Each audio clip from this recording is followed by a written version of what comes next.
Sitopia, some of you know what this means, but for those of you who don't, it's a word I invented probably about 15 years ago now.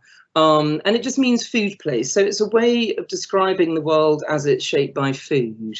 And I did this, well, I'll explain later in the talk.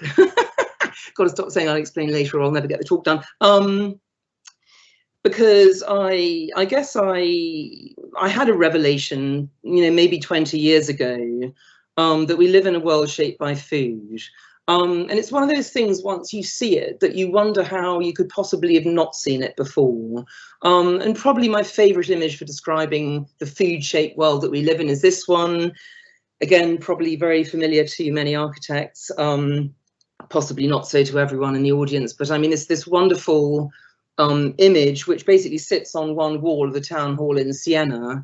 And I remember visiting this when I was an architecture student and thinking it was a beautiful image of Siena and, you know, the surrounding landscape, and not really understanding what this was really saying. Of course, if you read the title, that's quite interesting. The allegory of the effects of good government. Okay, what are the effects of good government? Well, we see a very prosperous city, but we also see, given equal billing, very unusually, a very prosperous landscape. And actually, if you look closely, you realize it's quite an artificial landscape. It's been modified, and it's been modified to feed the city, actually.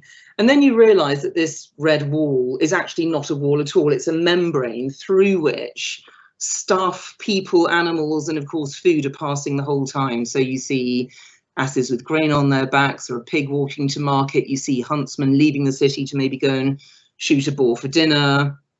Lots of work going on in the countryside, and inside the city, a flock of sheep, a woman with a basket of eggs on her head, and so on.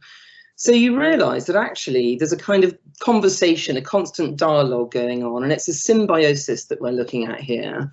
And the effects of good government are clearly to orchestrate this. They are to make sure that this relationship remains in balance. And as I say, once you see what this picture is really about, you then think to yourself, well, why wasn't that immediately obvious? And the best answer I can come up with for that question is that food shapes our lives in so many ways, our world, our bodies, our economy, our politics, and so on, and of course our cities and landscapes, that it's too big to see.